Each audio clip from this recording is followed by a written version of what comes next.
Senhoras, senhores, público presente, vocês que nos acompanham de casa, através do Facebook da Câmara Municipal de Matias Barbosa.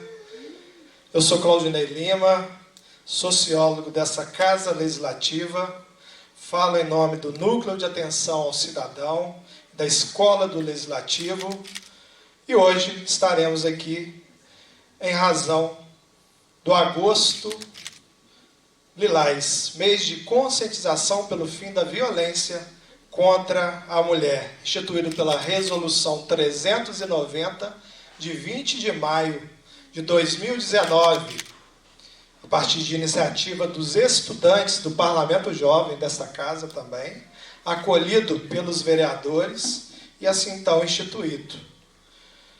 Dito isso, agradeço então a participação, deixo para que vocês em casa participem, deixem a sua curtida, seu like, né?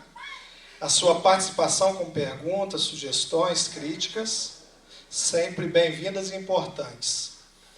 Bom, para dar início, e antes de chamar os nossos convidados da nossa roda de conversa, gostaria de registrar a presença, né, do vereador Diego Milioni, boa noite, também do nosso presidente, vereador desta casa, vereador Chopinho, né? João Felipe, a quem eu convido para dar uma palavra de boa noite para todos vocês.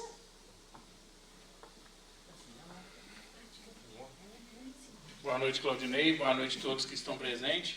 Queria agradecer a presença de todos os que ainda vão chegar e os que estão nos assistindo. E dizer que aproveitem ao máximo essa roda de conversa, porque eu acho que é uma coisa muito importante e que deveria ter mais vezes, inclusive. Tá? Uma boa noite a todos e obrigado. Obrigado, presidente. Bom, registro também a presença da nossa coordenadora do Núcleo de Atenção ao Cidadão, Nelciana. Gostaria de fazer uso da palavra? Não? Obrigado.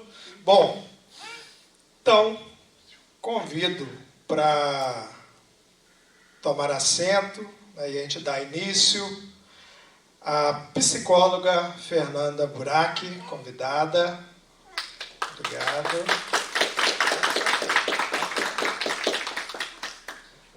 A nossa querida Maria Regina de Oliveira, do Câmara Mais e do Conselho Municipal da Pessoa Idosa.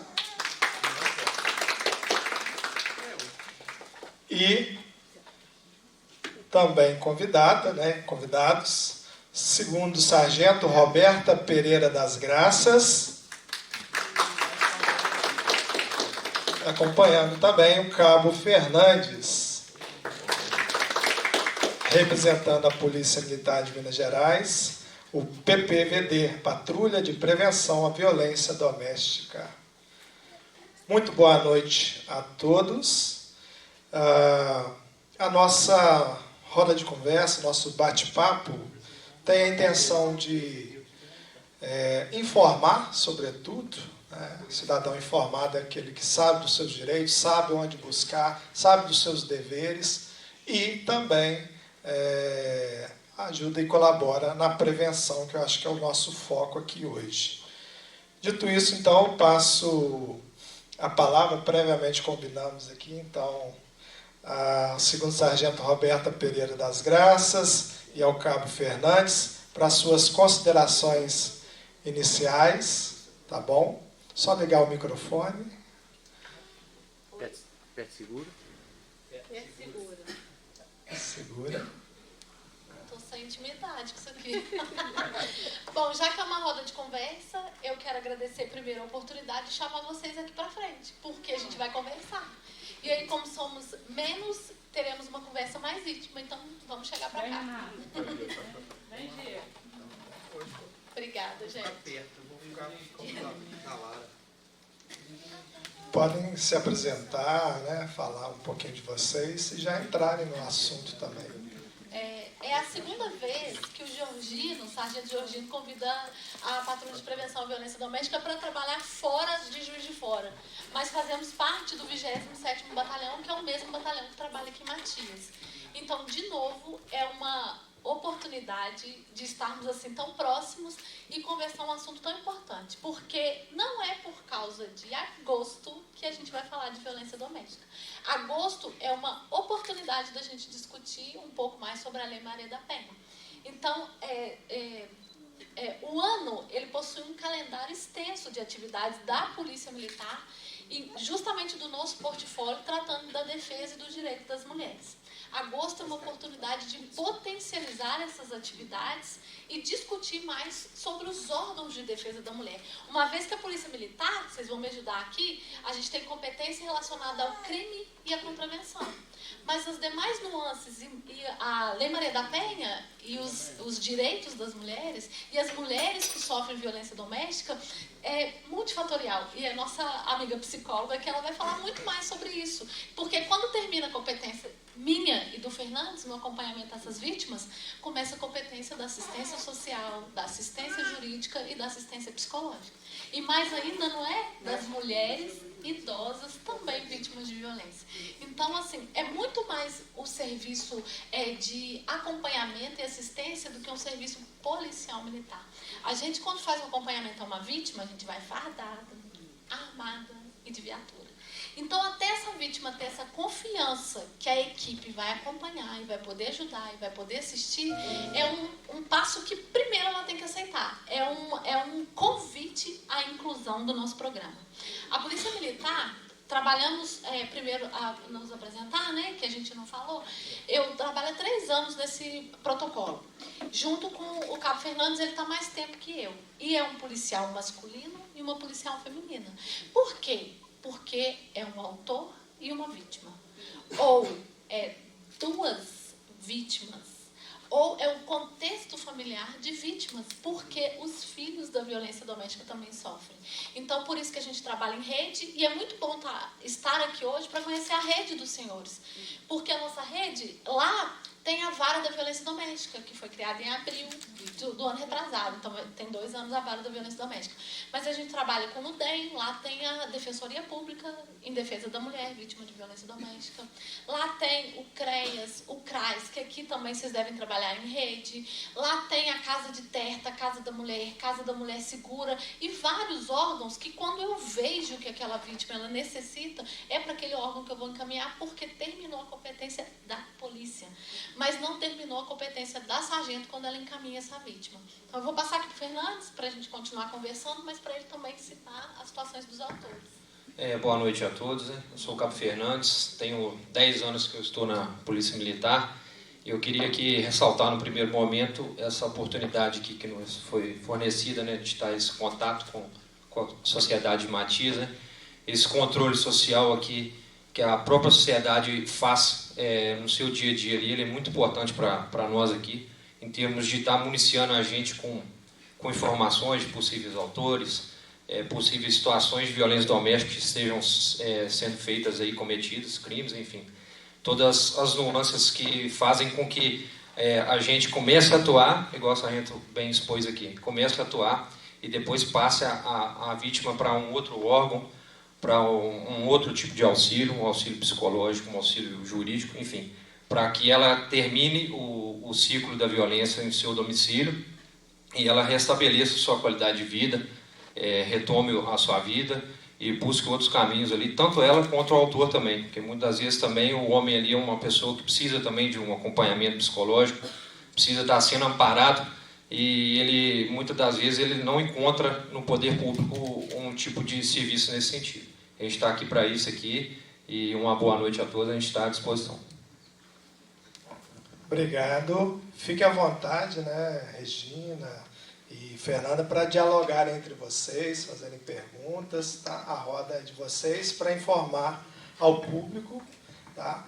E depois a gente volta com outras questões. Então, passo a Maria Regina de Oliveira. Boa noite a todos, né? Eu já venho atuando aqui dentro de Matias, no Conselho do Idoso, desde 2014, me parece. Então, passei por muitas situações muito delicadas com questão de violência com a mulher idosa e até mesmo com o idoso, né? Então, por várias vezes eu tive que questionar o Ministério Público, eu tive que questionar o Departamento Social, o Serviço de Proteção Especial. E assim, a violência contra a pessoa idosa, a gente tem mais no seio familiar, maus tratos, abandono, como vou explicar assim, a violência também na parte financeira, né? Abuso financeiro. Então, isso é uma coisa assim, é muito crescente aqui em Matias. É muito crescente, isso vem crescendo assim assustadoramente. E hoje eu estou como presidente de uma instituição de idosos, né, aqui em Matias, que é o centro comunitário, e a gente vivencia isso lá. O familiar, às vezes, leva o idoso, chega lá e não liga nem para saber se está bem, se precisa de alguma coisa, e às vezes a gente tenta entrar em contato, a pessoa nunca está presente. Isso, para mim, também é uma violência, né? E muitas vezes, as pessoas, quando ligam, quando vai, 5 minutos só com aquela idosa, e a idosa, assim, acaba chorando, sabe? A gente vê o sofrimento, e a gente, às vezes, fica impotente diante de uma situação. Que atitude tomar, porque você também não pode, né, obrigar. Porque eu acho que é questão de consciência, não de obrigação, né? Tenho percebido como policial militar, a gente conversa, gente, essa dificuldade, essa crescente. Mas eu também tenho percebido que tem mais denúncias. Eu acho que quanto mais a gente trabalha com denúncia, as pessoas têm denunciado mais. Isso é muito bom. Mas a gente, que é mulher, né, somos a maioria aqui, eu não queria... Tinha que ter mais homem, tá, gente? Tinha que ter mais homem. Mas o etarismo, nunca foi falado tanto nessa questão de etarismo como agora. E o etarismo dentro do grupo de jovens e adolescentes. Então, imagina para o grupo de idosos. A realidade ela é muito forte e violenta. Porque quem não morreu vai ser idoso. Né? Justamente. Eu costumo falar o seguinte, não quer ficar velho, morra cedo. Isso Eu sou meio dura naquela... Tem que ser, vai se chegar não quer sua ficar vez. velho, morra cedo, porque não vai escapar não. Vai chegar sua vez. Vai.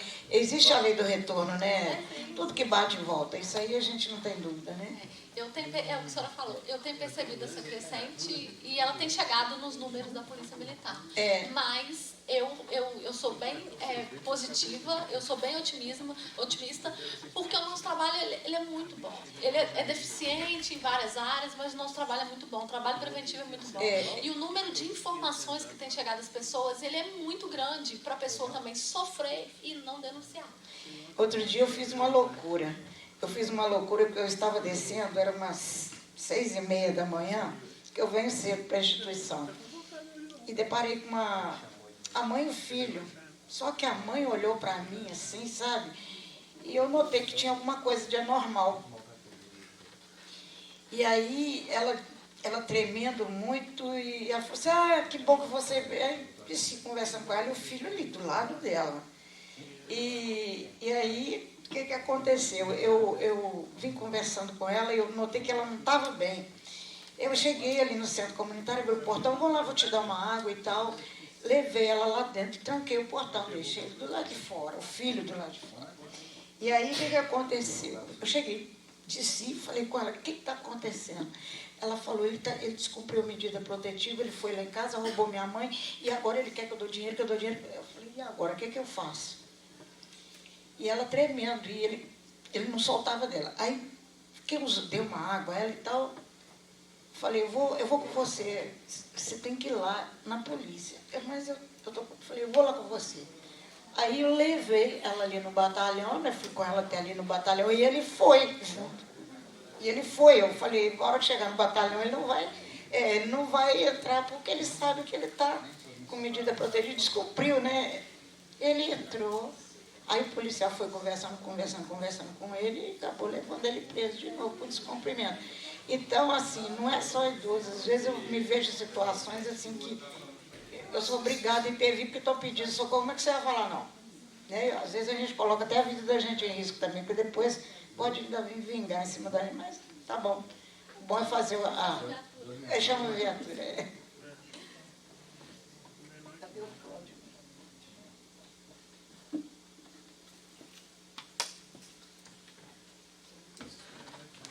Obrigado, Regina. Bom, só registrando, né, a presença aqui do nosso Tenente Lisboa. Obrigado pela presença. Sargento Braga e também os alunos do Cônego aí, não é isso? Chegaram. Obrigado pela presença. E o pessoal de casa, estamos aqui ao vivo, né, lembrando no Facebook também, com a participação.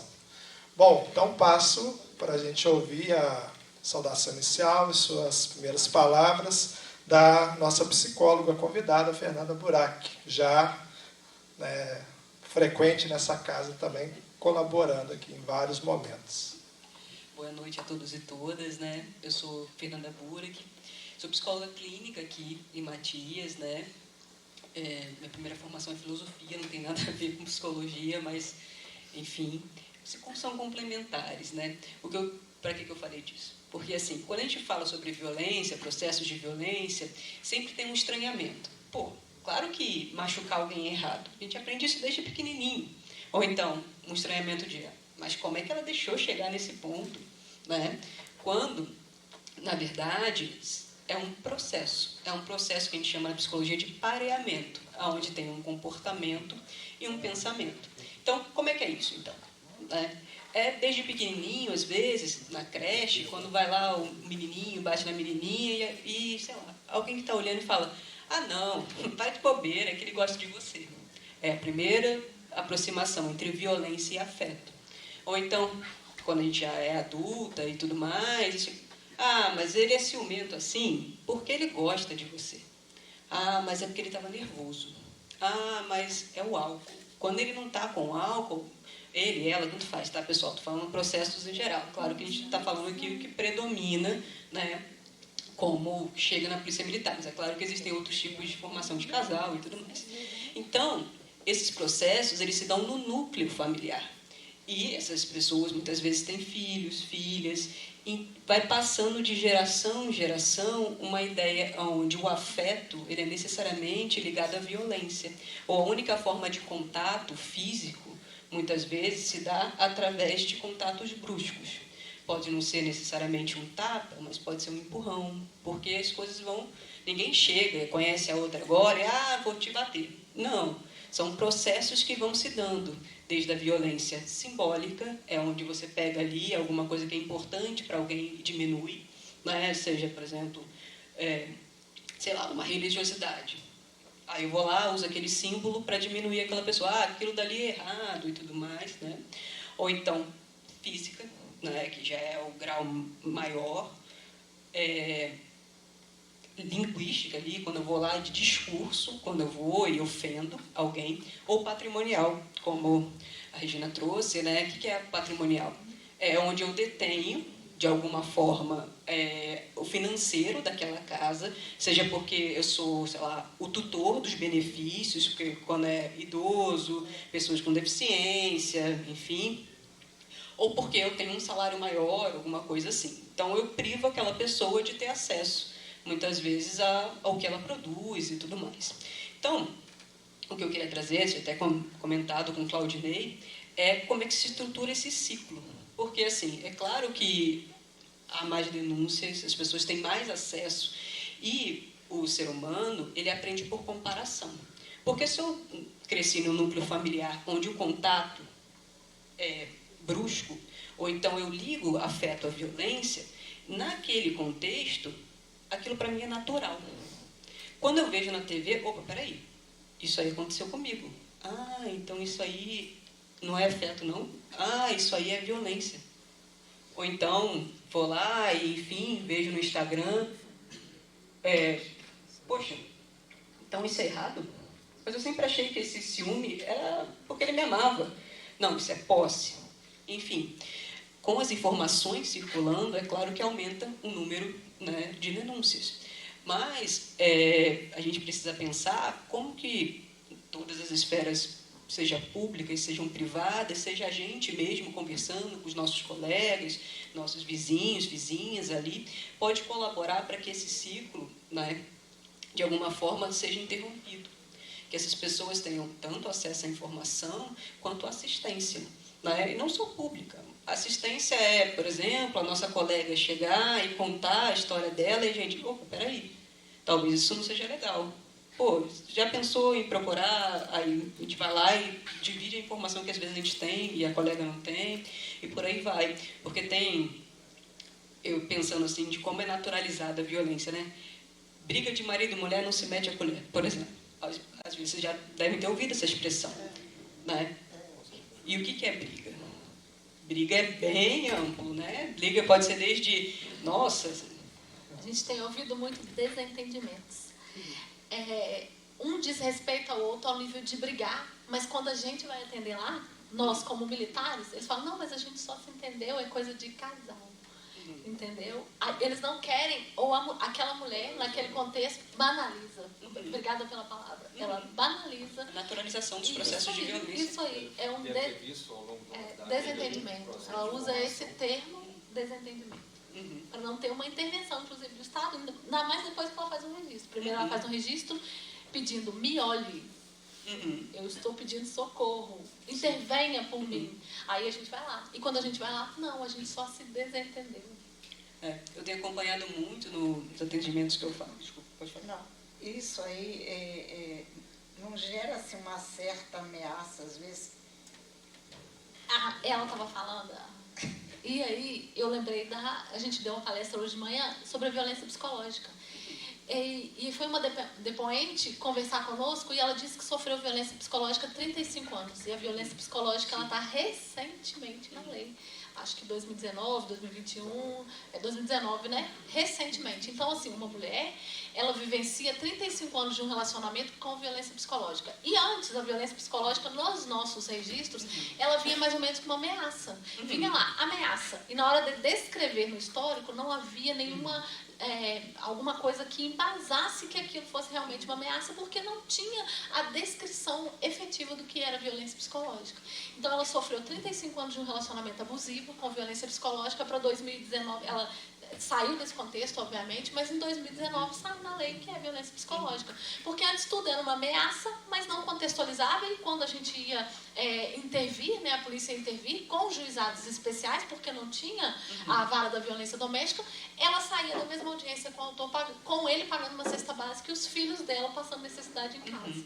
Então, essas alterações da lei, você falou da verbal, da linguagem, e muitas outras vão vir, porque a lei ela só prevê 5 tipos de violência, mas são vários. Você citou a violência religiosa, por exemplo, que ela não está lá na lei, mas que uma mulher ela não pode ter a religião que ela quer ou se expressar, porque o marido às vezes não autoriza. Então, assim, são pequenos detalhes que a lei já mudou, é a terceira melhor lei, né? A lei brasileira é a terceira melhor lei, mas que ainda precisa mudar muita coisa, inclusive o nosso comportamento com relação a ela, porque o nosso contexto ele é machista e às vezes a gente também é, né? O nosso olhar, às vezes você não fala, não é psicóloga, você não fala, mas o seu olhar também entendeu? A linguagem corporal, obrigada. Ele também então assim, é uma mudança de um contexto muito maior do que a gente imagina. Né? Eu acho que aconteceu com a senhora, né? Quando a senhora tomou posse lá do conselho. Justamente. Essa coisa psicológica, ela tá muito, muito atual hoje em dia, né? É ameaça. Se você falar, você vai ver aquela coisa toda. Eu já passei por isso, sabe? Eu sei que só porque eu sou cara dura, eu encaro. Me ameaçou, eu vou em frente. Agora, o que vai acontecer depois, eu não sei. Mas, graças a Deus, hoje eu estou liberta, louvado seja Deus. Né? Mas eu já sofri muita pressão psicológica. Até que um dia eu dei um basta e acabou. Entendeu? Mas por isso que é difícil. A psicóloga pode falar para nós. Por que é tão difícil sair do ciclo da violência? Porque são tantos conceitos, tantas nuances, é tanta coisa que te faz ficar... Que... Você pensa em filhos, você pensa... Né? O que a sociedade vai falar? A sociedade não está lá te amparando, não. Mas se você separa, né? Na época eu separei, foi um Deus nos acuda. Só faltou eu ver a metralhadora me guiando assim. Mas em termos Tanta históricos, falação. só Mas agora eu pensar. estou bem demais. Se eu soubesse, tinha feito 30 anos atrás. Mas Não em tinha termos sofrido tanto. históricos, se a senhora pensar, foi antes de ontem. Entendeu? Justamente. Foi antes de ontem. É muito tempo para pouca mudança, mas é muita mudança pensando em antes de ontem. Justamente, né? é verdade. É conscientização, né? Tem Uma termos roda que não tem de- nem no português ainda. Por exemplo, gaslighting não tem tipo uma tradução, que é tipo, sei lá, a pessoa foi lá, foi violenta com você, aí você vai falar, pô, esse comportamento é errado. Mas você tá doida? Eu não fiz isso não. Eu fiz isso? Você tá maluca, não pode ser.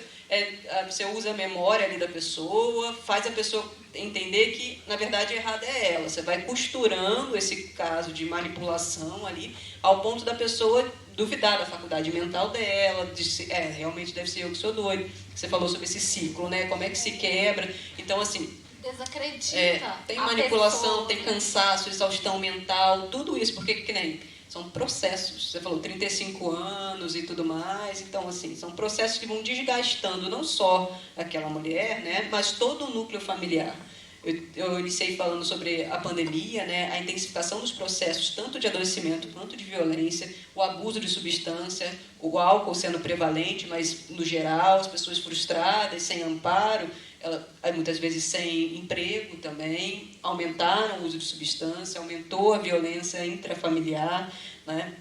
Nos meus atendimentos com a infância e juventude, eu ouço muito sobre isso, sobre os processos de violência e quanto isso é naturalizado. Muitas vezes não tem uma palavra de afeto, porque aquela moça, né, está sofrendo processo de violência, então está sempre irritadiça, sempre estressada. O rapaz, né, muitas vezes está sem emprego, não tem um emprego fixo, está fazendo abuso de substância por uma frustração com si mesmo, com a sua própria vida, e aquelas crianças ficam envoltas nesse ambiente de violência. Quando crescem, muitas vezes repetem esse ciclo e por aí vai. Aí volta aquela história. Aí ele é muito bom. Ele é um bom marido. É só quando ele bebe. Né? Ele só bate nas crianças quando ele bebe, porque ele fica nervoso. Né? E volta essa... Não que não seja o motivo, a pessoa já é agressiva. Potencializa a situação em decorrência do uso de substância. Aumenta a impulsividade, né? Isso aí, não que não seja. Parabéns, muito bom ouvir vocês. Como dizem os meninos do Parlamento Jovem, tem a galera que está lá atrás, né? É o morar na mente, muitas das vezes. Né? E, se não me falha a memória, um episódio, né, do famoso Big Brother, apareceu essa questão lá, que foi criticada, pelo menos nas redes sociais. O ganhador utilizou desse processo que a Fernanda descreveu agora, né? Que a vítima, pelo menos essa foi uma crítica pública nas redes sociais, para a gente perceber o quanto isso está presente e a gente precisa debater, para a gente conhecer, esclarecer, né? E vivenciar isso. Bom, você falou de mídia agora, e os jovens estão aí agora, vamos aproveitar, né? A violência doméstica, ela acontece no ambiente doméstico, no ambiente familiar e na relação íntima de afeto. A nossa patrulha, a gente atua nas relações íntimas de afeto. Por quê? Porque existe um apelo passional. Então, os crimes mais graves relacionados à violência doméstica são esses que tiveram ou um tipo de conjugalidade, um afeto, uma passionalidade. Por isso, os homicídios e as tentativas de homicídio, por causa dessa paixão. No entanto, eu lembrei agora, pegando aí o caso da TV e da mídia, do caso da Larissa Manoela, que é um caso de violência doméstica entre os pais e a filha. Patrimonial. Então, patrimonial. Então, é um caso muito recente e que a gente fica retomando essa situação de marido e mulher, conjugalidade, porque existe uma gravidade e que a vítima corre um risco com relação à sua integridade física. Mas tem que lembrar também os outros tipos de violência que acontecem também recentemente, patrão e empregado.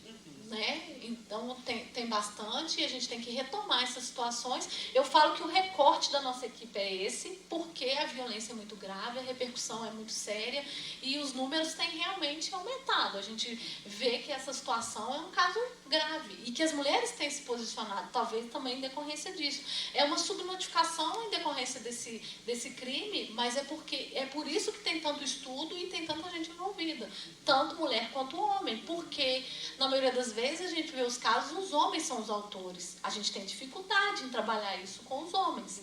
Então, vamos retomar aí para os outros casos relacionados à violência doméstica. Você ouve bastante, né? Porque você trabalha com jovem, com criança e adolescente. A sua retomada também com os idosos é no ambiente familiar, que às vezes é muito mais sem a conjugalidade, porque são filhos, netos, do que o próprio esposo, né? Com certeza, Dessa vítima. com certeza, é isso aí.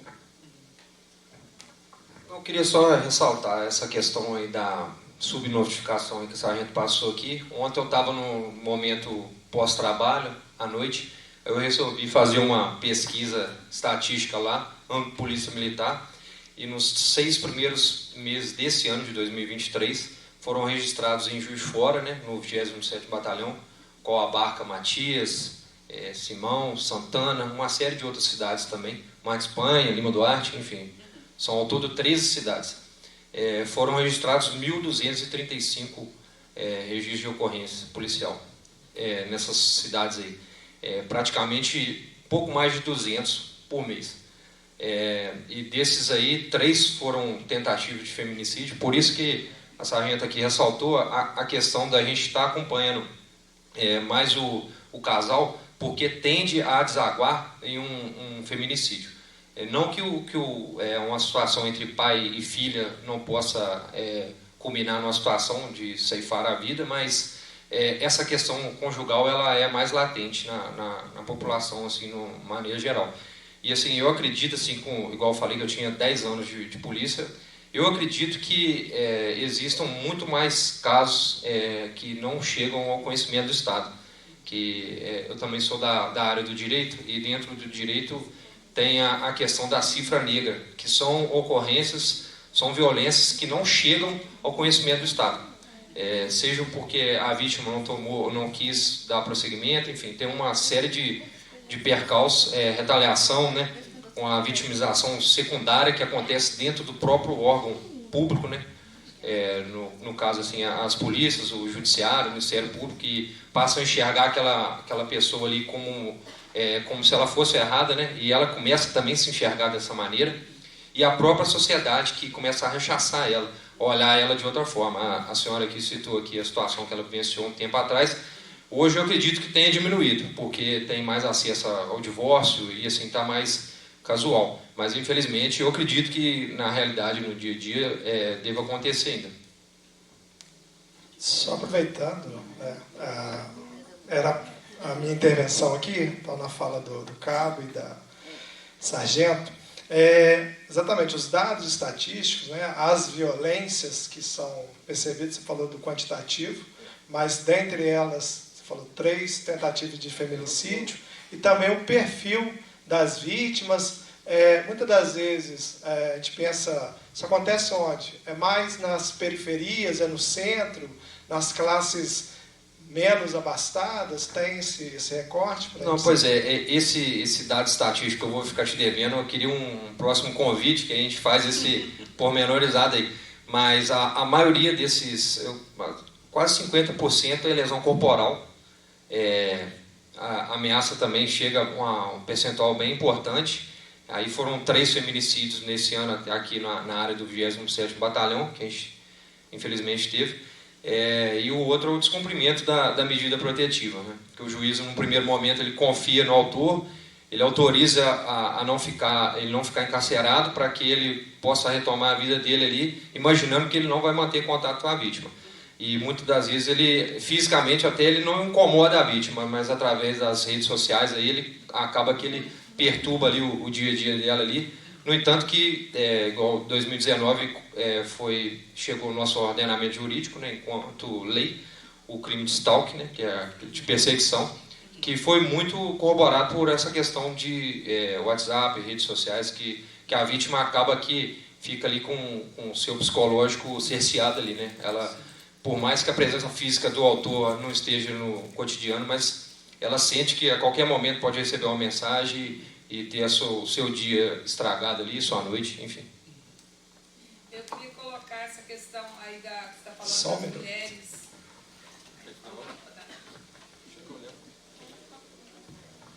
Eu me chamo Rogéria, sou professora do CONE, a questão feminina de não denúncia, que tem um caso negro aí. As mulheres, elas não percebem que estão sendo cerceadas na liberdade, no psicológico, por vergonha, por desconhecimento, porque às vezes a gente acha, porque todo mundo tem um smartphone, ele tem o conhecimento de pesquisar, e ele não tem. Ele tem vergonha de chegar, ele tem vergonha de falar, porque é falado para ela assim: você não vale nada, você não serve nem para criar os filhos. Você não serve nem para ficar comigo, você não faz o que eu gosto, eu tenho que procurar na rua, e outras falas de cerceamento também da liberdade, que diminui a pessoa quanto mulher. E essa vergonha e se sentir diminuída faz com que a mulher cale a boca. Porque agora que começa a mulher a ter um pouco de voz nessa sociedade machista e falar que tem violência contra ela. Porque muitas vezes, quando você vai denunciar dentro da polícia, você tem esse olhar acusador para mim. Né? Que você vai falar e a pessoa fica assim: só isso? A cara é assim, só isso, a linguagem corporal. É só isso? Mais alguma coisa? Né? Então, assim, esse acolhimento, a sua fala sendo masculina com essa fala, ela dá um refrigério na alma minha feminina. Porque a gente precisa de homens com essa empatia com o feminino. Porque tem homens também que ele tem dificuldade de lidar com o feminino. E essa dificuldade dele num batalhão de lidar com o feminino, ele causa um estrago muito grande na nossa polícia feminina.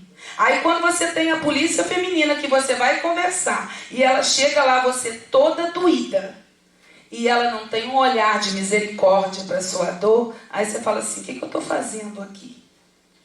Né? Então é necessário sim essa denúncia, mas é mais assim, a gente tem que continuar nessa consciência para que as mulheres tenham coragem de falar. Que eu me sinta numa roda de mulher e eu que não me sinta acusada pela outra. Porque o que dói na outra, isso aí dói em mim.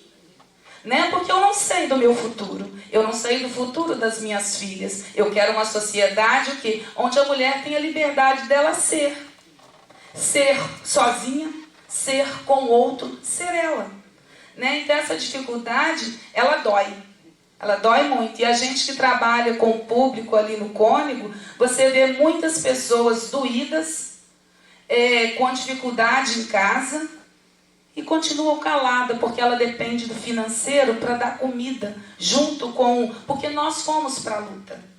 E nós temos um prejuízo muito grande nisso. Porque eu sou cobrada em tudo, e inclusive no financeiro, porque a minha conta conta. Então, quando você é cobrado em tudo, e eu aumentei ainda mais o meu serviço, aí você não tem, muitas vezes, o direito de abrir a boca, porque não dá tempo. E a gente vai ficando muito masculina. E a gente vai gritando muito. E a gente vai fazendo coisa de macho, não seria nem de homem. Né? E você perde essa referência enquanto mulher. Né? Porque eu me sobrecarrego, eu vou ficando obesa, porque eu estou ficando sobrecarregada, o meu corpo está falando: eu não estou aguentando mais, os meus ombros caem, os meus braços engrossam de tanto peso que eu carrego. Né? Então essa perda do nosso feminino também gera isso. Mas uma mulher sofrida, ela nem sabe disso. Ela acha que a vida é assim, porque ela não teve vida. Minha mãe fez assim, comigo é assim. Né? Quando você fala assim: você está doente, minha mãe era assim, meu pai era... Ela não pensa que ela pode mudar. Né? Então eu acho que a educação, ela pregando, ela conversando, ela ouvindo esse respiro, alguém pode me entender, eu acho que alivia essa dor, porque é muito doído isso. Muito doído. Obrigado, essa voz de quem ensina. Como é que chama a senhora mesmo? Rogério. Deixa eu falar com a senhora. Quando eu falei a questão aqui da cifra negra, antes até da minha fala aqui, queria só dizer que é uma honra estar falando com a professora. Eu sou filho de professora. Minha mãe foi professora do Estado por 23 anos. E se eu tenho essa visão hoje aqui, nessa época que eu estou fardado, foi por conta dos ensinamentos que eu tive dela dentro de casa. E ela era sozinha. Tinha eu, meu irmão e o meu pai. Aí ela se sobrepunha a nós e até hoje é a que coordena as situações lá em casa. Não mais que eu casei, mas enfim, assim, uma certa frequência ela ainda interfere na minha vida. Com relação à questão que a senhora falou do olhar, muitas vezes, o policial aí, eu concordo. Infelizmente, a gente eu estou falando aqui em nome da Polícia Militar, mas eu não consigo controlar, são quase 43 mil, eu não posso falar que não acontece, ou se acontece, quando acontece. Infelizmente, eu queria que não acontecesse esse tipo de situação, e tenho certeza que acontece também, infelizmente. Aquela dinâmica que eu falei quando a mulher sofre a violência, a vitimização primária, que é o momento que ela sofre propriamente dito os atos do crime. A secundária, que é quando ela passa pelos órgãos do poder público, polícia, Ministério Público, eu até cheguei a comentar aqui, próprio judiciário. E a vitimização terciária, que é a forma com a qual a sociedade passa a enxergar essa mulher, etiquetando, rotulando ela, entendeu? E a minha fala com relação à cifra negra também foi no sentido, assim, com grande pesar, porque poderiam haver mais canais de denúncia, poderiam haver mais, igual o Juiz de Fora, que tem uma vara de violência doméstica. Eu acredito que não supra a demanda, mas pensando assim a médio e longo prazo, a tendência é de aumentando, né? Porque a Lei Maria da Penha ela foi criada há 17 anos atrás, né? Ela está quase completando sua maioridade aí, com os seus 18 anos. Ela foi criada para chegar a um final e não termos mais violência doméstica. Quando o Brasil foi, no início dos anos 2000, foi condenado no Tribunal de Haia, na Holanda, foi com o objetivo de criar uma lei e evitar com que tenha esse tipo de episódios e de crimes aí. Só que a gente ainda está num longo caminho e árduo ainda, mas eu acredito que no momento futuro aí tenhamos êxito em diminuir e chegar a um ponto de erradicar a violência doméstica. Lígia, enfermeira, pediu a palavra também. Boa noite. Eu sou enfermeira aqui do município de Matias. E assim, o que ela falou, realmente, a subnotificação existe porque a gente tenta fazer uma notificação, só que a gente não é ouvido, a gente é desvalorizado e humilhado o tempo todo, né? Então, assim, e todas as pessoas passam pela mesma coisa, né? Você tenta, porque a violência psicológica você não tem como provar. Tudo você tem que comprovar. Então ele vai te processar e você sai de lá pior do que você entrou. A gente não tem onde ir, né? Igual você deu uns exemplos em Juiz de Fora, talvez tenha uma rede, mas aqui em Matias, infelizmente, a gente não tem aonde ir, não tem o que fazer. Por anos que já vem passando por isso, e todas as pessoas que passam pela mesma coisa, assim, vê o que eu passo e fala, Lígia, eu também separei e agora estou passando pela mesma coisa, né? Ainda mais quando a gente tem uma figura do outro lado que não é um alcoólatra, nada, que é um narcisista, que pela sociedade é considerado um homem íntegro, né? Então, assim, exatamente. Mas a sociedade fala assim, mas ele é trabalhador. Mas o que aconteceu? Por que você quer largar esse homem trabalhador? Ele é um cara bom. Ela que fez alguma coisa. Mas ali atrás. Mas foi o que a gente falou. Ela que é doida. Ela é doida. Desde que, quando ela era criança, ela era uma bagunceira, tá? Pega um exemplo infantil. Você trabalha na área da saúde? Eu trabalho na área de saúde. Qual a situação? O que a gente está ouvindo? Vamos aproveitar. E assim, eu tenho até uma dificuldade, né? Igual agora, a gente está no mês, né? Que a gente trabalha violência. E a gente até teve uma reunião recente.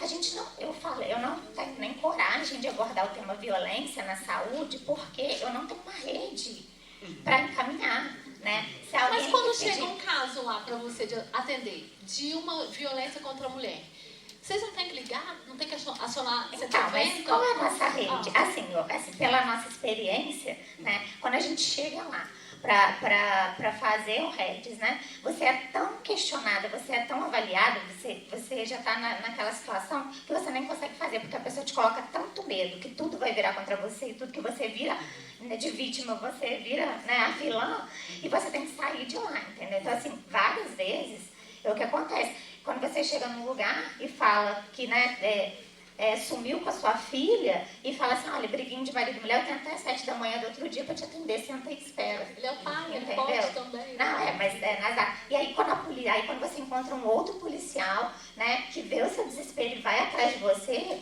começa a bater na casa, os vizinhos abrem a porta e falam, não faz isso com o cara não, ele é trabalhador, ele também cuida bem da menina, né? Então, assim, é muito difícil porque a gente não tem uma rede de apoio. Quando você procura a polícia, que a gente pensa que é o nosso apoio, infelizmente, a maioria dos profissionais, né?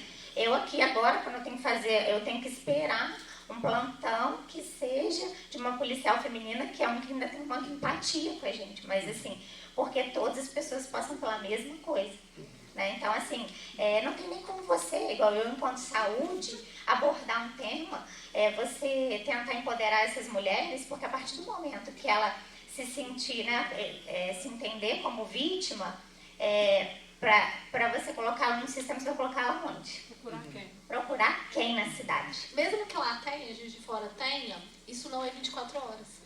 Então tem casos, eu vejo com o Fernandes muitas vezes um caso que a gente vai atender que a gente não atende na sexta-feira. Por quê? Porque a patrulha começa a trabalhar de novo na segunda.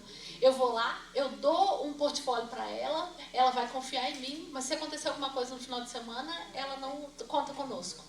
Entendeu? Porque a patrulha de prevenção à violência doméstica, ela é uma segunda resposta, ela atua numa segunda fase do registro da ocorrência, que é o acompanhamento desse caso. Então, o que você falou, a gente tem uma rede lá, a rede não é consolidada, existe um protocolo para que monte a rede, e um dos principais atores conosco lá são as unidades de saúde, porque é onde que às vezes a pessoa não confia, por exemplo, num policial fardado, e vai soltar para ela todo o seu... É pessoal. O que acontece lá dentro da sua casa, ou o seu sofrimento, você só vai contar para alguém que você tem uma empatia ou confiança. E se você não vê essa empatia e confiança, você não vai contar para qualquer um. Então, às vezes, um agente de saúde, ele é mais adequado naquele momento, e aí ele pode fazer uma denúncia para nós. E a gente, por isso que tem a rede. A gente recebe do CRAS, do CREAS, do Conselho Tutelar, da assistente social, porque às vezes a DDU é uma das coisas tão importantes que o Disque Denúncia Unificado chega para nós, que às vezes uma vizinha ouve, mas ela não quer intervir.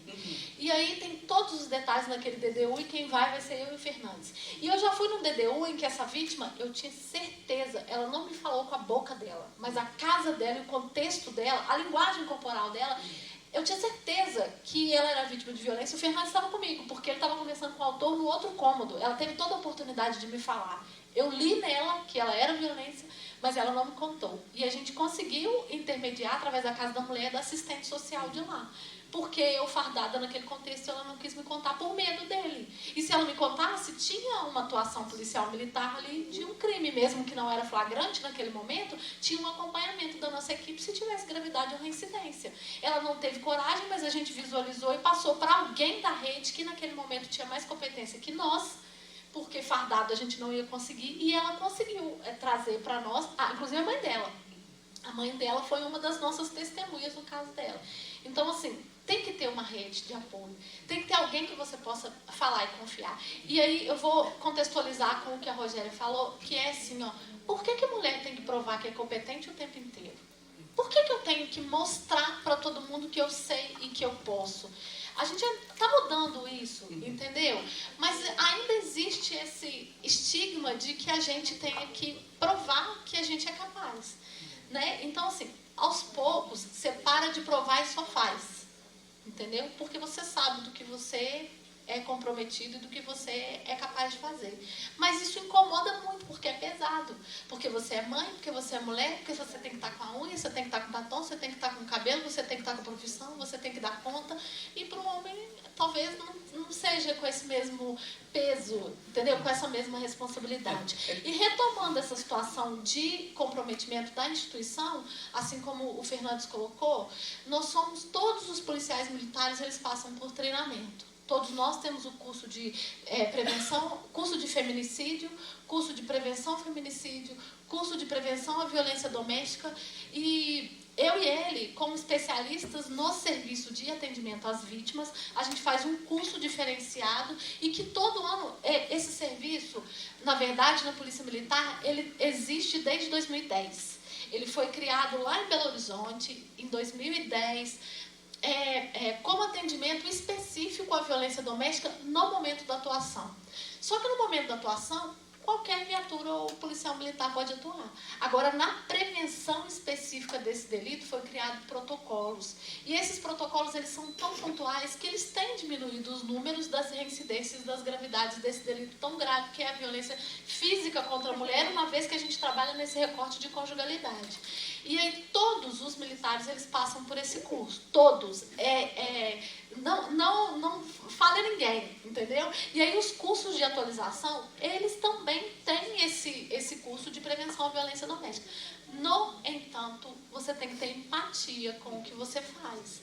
Você tem que ter você tem que gostar desse serviço, desse atendimento às vítimas. Esse portfólio não é um portfólio fácil. Eu e o Fernandes, esse acompanhamento não é um acompanhamento fácil. Entendeu? Então você tem que ter uma empatia, você tem que ser voluntário, você tem que estar... a qualificação, ela é importantíssima, a lei ela muda toda hora. A gente vê essas mudanças na lei toda hora. Então, assim, não é um portfólio que eu vou falar assim, ó, amanhã a Sargento Roberta não tá, quem vai ficar é a Sargento Adriana.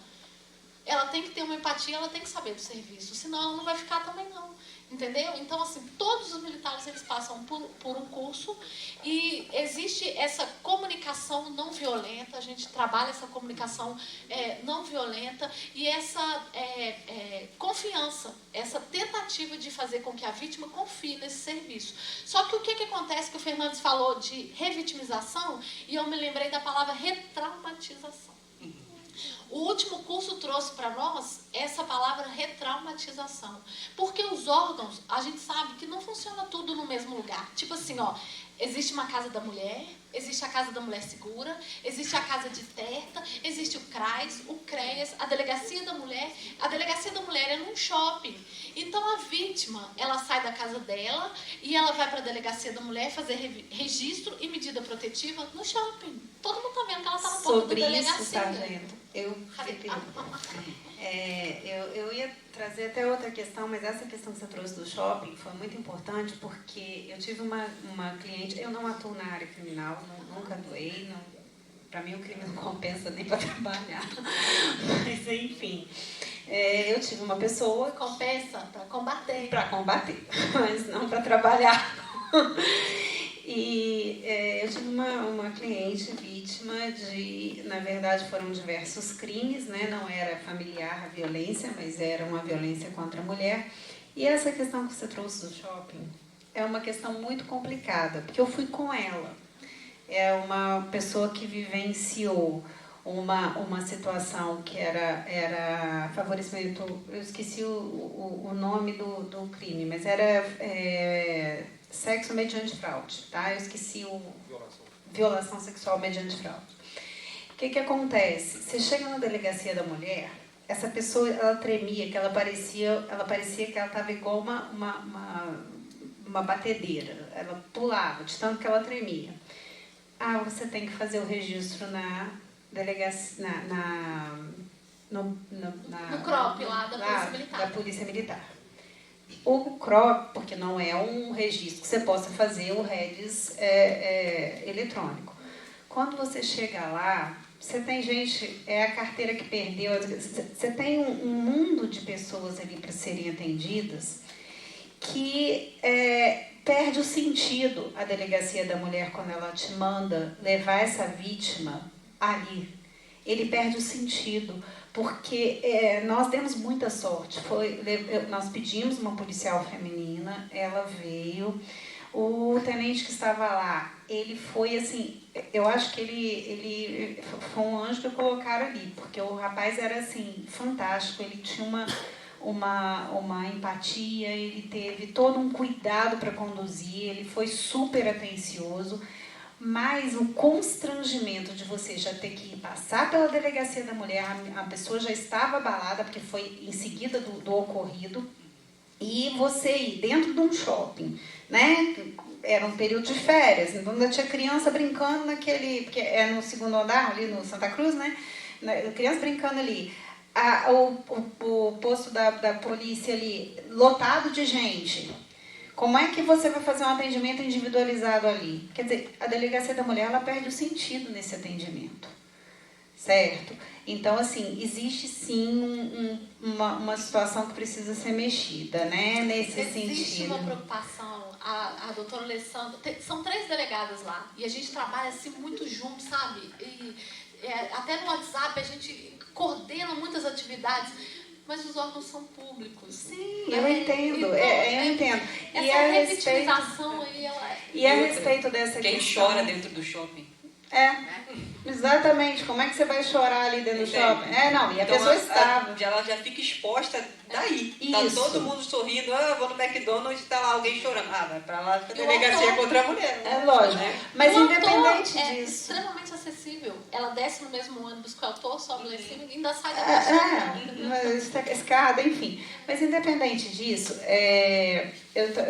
a questão que eu queria trazer e que eu vejo o trabalho de vocês uma importância muito grande e que a gente observa, né? Eu sei que é óbvio que a polícia é um universo muito grande. É claro que as coisas não vão se resolver da noite para o dia.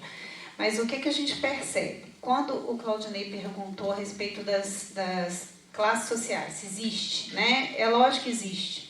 Existe por quê? É porque tem mais dinheiro ou menos? Muitas vezes a violência acontece igualmente. Mas a pessoa, quando ela está numa classe privilegiada, ela tem mais vergonha ainda de denunciar. Olha, pelos casos que a gente pegou, o Fernandes ele não falou porque a gente não tem dados. Não, eu estou dizendo do que a gente observa. A violência doméstica, ela não tem classe. Exatamente, mas é isso que eu estou dizendo, ela não tem classe. Ela não tem Às vezes a denúncia, ela aparece mais numa determinada classe, que eu nem gosto de usar esse termo, mas é o que tem que usar.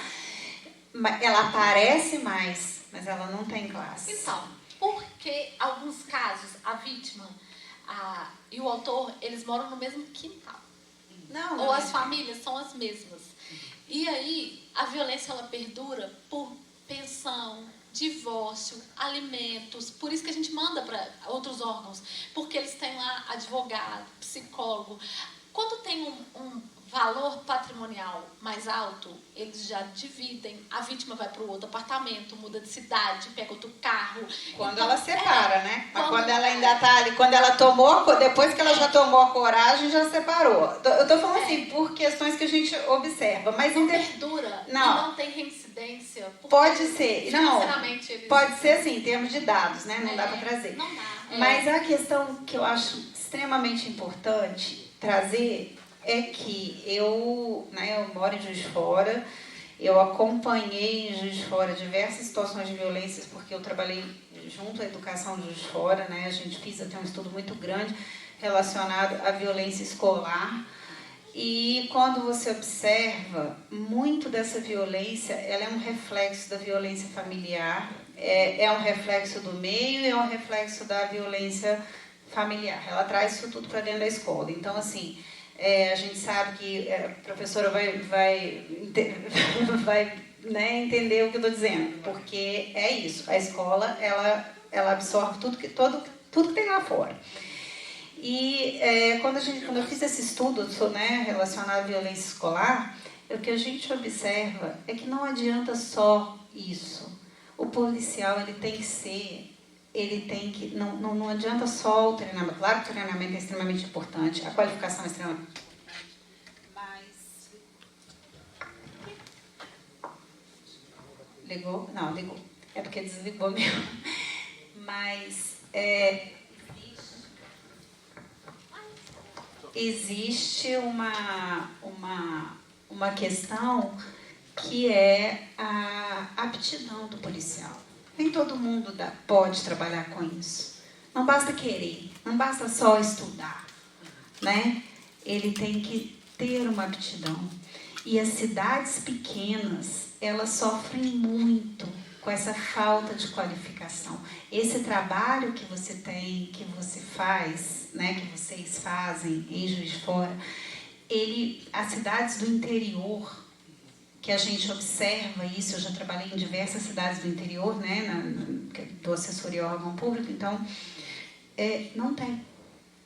Então, acaba, mas é porque lá tem menos nada, tem muito, se bobear tem mais, mas esse trabalho diferenciado, porque naquela cidade, ele tem 2 policiais só, 2, 3, né, quando muito. E ele não tem esse policial especializado. ele não tem essa rede, né? Existem municípios, eu sei de Bicas porque eu conheço o juiz e conheço o trabalho que a OAB está fazendo lá, que é um trabalho relacionado à violência doméstica. Aí a OAB está fazendo esse trabalho lá, mas é um trabalho que é um projeto deles. E é muito importante que isso se espalhe, sabe? E que a polícia ajude, né, com a parceria com a OAB nessas subseções do interior, porque realmente aqui não tem, mas não é aqui, é Matias. E olha que Matias é uma cidade que tem o quê? 14 mil habitantes, mais aproximadamente. Imagina numa cidade que tem 4, que tem 3. Aí é que não tem mesmo. E a mulher cai nessa situação, porque todo mundo se conhece. Então, gente, é o que ela falou. E todo mundo se conhece. A mulher fica mais refém do que numa cidade maior. Então, esse trabalho de qualificação profissional é muito importante que ele seja feito, eu não sei se é, tá? Mas é obrigatório? Será que é? Porque se não for, se a pessoa vai para uma unidade no interior, devia ser obrigatório. Porque a mulher fica muito mais refém. A mulher, a criança, não é só a violência doméstica, não. A violência contra a criança e o adolescente, a violência contra o idoso, a violência contra essas não vou nem usar o termo minoria, porque eu não acho que seja minoria, não. Se você juntar as minorias todas, elas viram maioria, né? Porque a violência é a homofobia, é a violência contra a mulher, é a violência contra a criança e o adolescente, é a violência contra o idoso. E no interior, essas pessoas são muito mais reféns, porque todo mundo se conhece, porque existe um preconceito muito maior, ela tem muito mais medo de se expor, e muitas vezes o policial que está lá, não é porque ele não quer, ele não tem essa qualificação. Então, eu acho que esse trabalho podia... Eu sei que é difícil estar falando para mim, mas não sou eu que resolvo, eu sei. Mas eu acho que é importante falar, porque se a gente fala para um, esse um passa para o outro, esse outro passa para o outro, e a gente consegue, de repente, quem sabe, um dia chegar no que tem que chegar. Você tá certo, a gente está aqui na câmera. É onde que a gente tem Isso que modificou também, peito, isso modificou também no atendimento à infância e juventude. Há um tempo atrás, né, essa criança que sofria violência sexual, ela era entrevistada por um policial, enfim, nas ocorrências e tudo mais. Um policial, que eu digo, uma pessoa, do juiz ali, alguma coisa nesse sentido, um operador da lei. Hoje em dia, essa entrevista é feita de uma maneira diferente. É numa sala normal, como se fosse uma brinquedoteca, né? E são psicólogas que estão ali, ou psicólogos, enfim, pessoas da psicologia, que fazem perguntas, né, dentro do aparato da psicologia, e ali sai, né, um relatório que é passado para o juiz. Então, de alguma forma, é treinar essa escuta. Não só, botem psicólogos em tudo que é lugar. Não, não é isso. Né? O Olavo Bilac, ele tem uma expressão que eu gosto muito, que é ouvidos duros. Né? Que é isso, que é aquilo que nada entra. Né? Então, muitas vezes eu tenho qualificação técnica, mas eu não tenho, enfim, vontade ou capacidade, ou acho que aquilo é correto. Você falou muito sobre se provar, né? Mulheres têm que se provar, enquanto a colega trouxe o benefício da dúvida do masculino. Né? Mas ele é bom, ele é ótimo, tem sempre uma defesa, enquanto um outro lado nem cometeu um crime, né, nem fez algo de errado e tem que provar o tempo todo o seu valor, enfim, dentro dos padrões estéticos, são muito mais inflexíveis com o feminino e por aí vai, nessa construção social ali. Então, assim, para além, lógico, da qualificação técnica, que é muito importante em todas as áreas, é essa vontade. Né? Isso vê muito também na infância e juventude. A colega falou sobre serviços de saúde. Né? Eu costumo brincar que todas as mazelas sociais ou param na escola, disputa, né? Ou param no serviço de saúde. No serviço de saúde, enquanto, muitas vezes, um atravessamento físico, né? Opa, peraí, essa criança não é assim, anatomicamente. Alguma coisa aconteceu. Né? E na escola, enfim, a professora, o professor estão ali no dia a dia, a criança relata, muitas vezes, sem saber que ela está sofrendo um tipo de violência, seja física, enfim, sexual, e aquele adulto, opa, vou lá e vou acionar os órgãos legais e tudo mais. Né? É necessário que, de alguma forma, outros órgãos, dentro dos operadores da lei, também modifiquem esse ouvido, porque eu entendo que é difícil. Imagina um treinamento onde a gente corre, faz barra e está ali, vai ter alguém que em segundos vai tentar atentar contra a sua vida. É um estado de alerta, uma adrenalina muito grande. Então, como é que eu modifico ali a minha percepção, a minha cognição, para ouvir aquele outro sem que aquele outro vá me atravessar?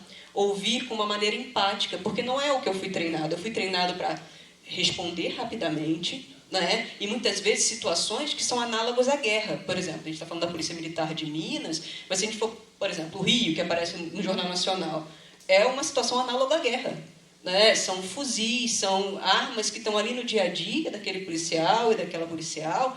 Todo mundo tem família. Eu quero voltar, né? Eu quero voltar para os meus familiares todos os dias, todas as noites. Então, como é que eu vou ligar e desligar essa mente? Como é que eu vou... Opa, peraí. Uma hora eu estou lá subindo o alemão e outra hora eu estou numa ocorrência onde aquela pessoa está falando, então, meu marido me bateu. É outro estado mental, é outro estado de humor. Então, assim, é claro que é complicado, né? Tem, sim, um treinamento técnico, mas falta também essa compreensão de, às vezes, se a gente não tem unidades especiais para subir o alemão, será que não dava para ter, não sei se dava, tá? Uma unidade especial que se dedicasse a isso, tipo, que nem, por exemplo, na área da saúde tem a saúde mental, né? Muitas vezes são pessoas que, enfim, têm essa vontade, faz esse estudo e tudo mais, e é diferente de você trabalhar numa urgência, onde você tem que dar respostas super rápidas, pontuais, tem muito mais ali, né, a manutenção dentro da saúde mental. Na urgência tem muito mais, às vezes, risco de vida e tudo mais. Então, assim, são vocações também, embora seja a área da saúde. Embora existam, lá no CAPS vai existir enfermeiro, vai existir psicólogo, mas qual é a minha vocação, né? Não sei se um policial, uma policial que tem como vocação estar nesses espaços análogos à guerra, se ele consegue se desarmar assim, metaforicamente, obviamente, né? E estar numa situação de escuta, onde eu não sou ativo, eu sou passivo nessa escuta. Então, eu não sei, eu nunca atendi um policial na clínica para saber como é que se forma essa subjetividade, né? Você, doutora. Como se forma essa subjetividade. Então, eu nunca tive essa oportunidade. Eu precisei numa situação de atendimento nosso.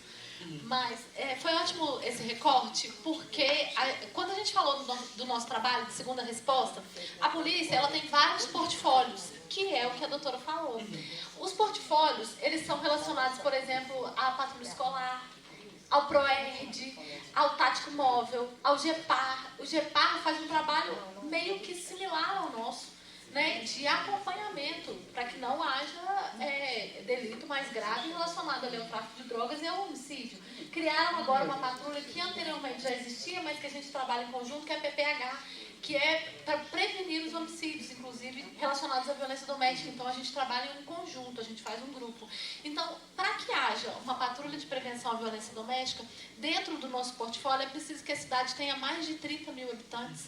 Nós somos... CAPS-CJ também, infância e juventude também é 25 mil. Aí não tem criança em cidade com menos de 25, tem, que sofre também, só para falar. Que nem a colega trouxe, né? Isso também tem no atendimento da infância e juventude. Então, assim, a gente entende que é muito difícil, a gente trabalha em área rural, é muito difícil atender em área rural. Mais difícil ainda o autor da área rural, é alcançar esse autor da área rural, justamente pela cultura que ele vivenciou de todos os tempos, né?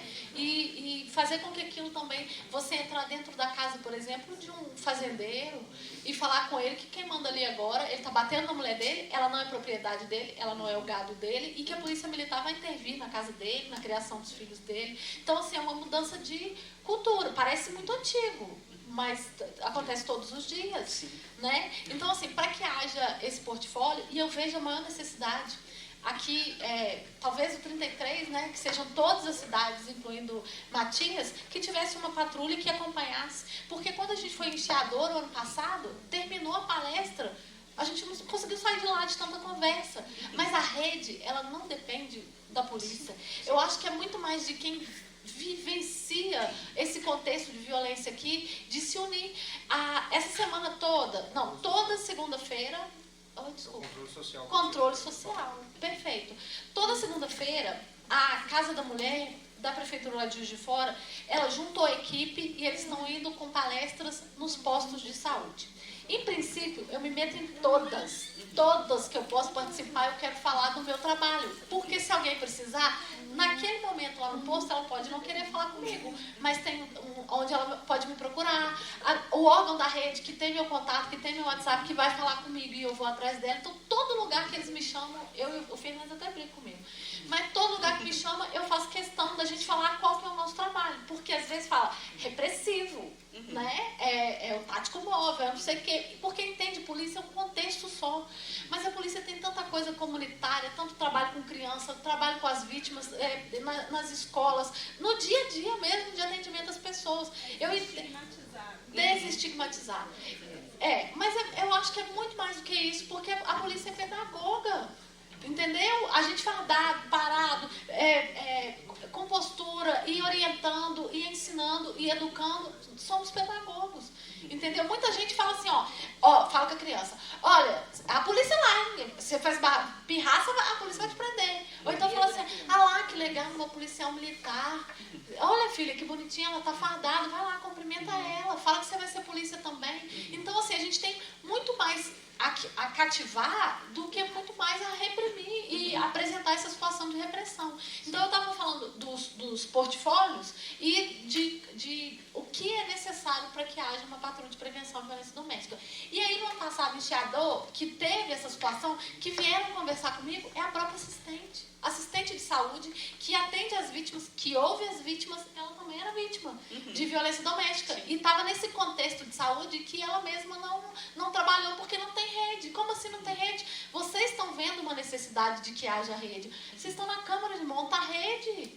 Monta a rede, vai lá, fala com o Subtenente Lisboa, olha, a gente quer uma rede aqui de proteção à mulher, traz aqui alguém para palestrar para a gente tem a psicóloga aqui na Câmara, a gente tem assistência ao idoso, que é atuante, tem que ser atuante, senão não acaba, senão a gente não se impõe, senão a gente só reclama, senão a gente não faz registro. Para que haja cifras, tem que ter registro. Sim. E aí, na delegacia virtual, que é extremamente acessível, lá em Juiz de Fora tem o Chame a Frida, é um WhatsApp. E nesse grupo de WhatsApp, você pode colocar lá, olha, meu nome é fulano, estou sofrendo de violência doméstica. Aí fala, você tem medida protetiva, você está em casa, você quer ser atendida no momento, está acontecendo agora. Tem vários aplicativos. 190, pediram pizza lá, alguém sacou, pô, não é pizza aqui não, né? Entendeu? Muitos vídeos. Entendeu? Então, assim, atende... tá mudando, né? Às vezes quem atendeu, trote e desliga, não saca, mas tem gente que saca, entendeu? E que tá mudando, mas quem tem que mudar? É a gente que tá sofrendo, porque se a gente não mudar o autor, a gente vai mudar a cabeça do outro? Não, com imposição, né? A gente chega lá e fala, meu filho, o que você fez é um crime, a polícia militar aqui tá para te provar que existe uma lei, que você vai ser punido e etc. Mas eu tenho que falar com ela que ela tá sofrendo, se ela tá sofrendo, ela sabe que ela tá sofrendo, entendeu? O difícil é falar, olha, tem uma rede aqui que você pode ser amparada. Eu tô aqui, eu posso te ouvir, se você precisar, eu vou te encaminhar para assistência jurídica, ela é gratuita, ela vai te ajudar ali. O sistema vai funcionar? Não sei. Por quê? Porque não sou eu que faço. A gente depende de cada braço da rede, entendeu? Porque, igual eu falei, a polícia militar é crime com prevenção.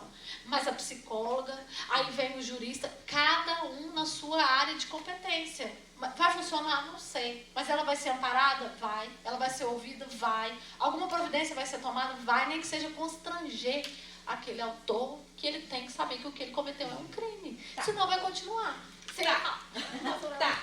Deixa eu te falar. Aí vamos lá. Aconteceu isso tudo. Cadê o autor?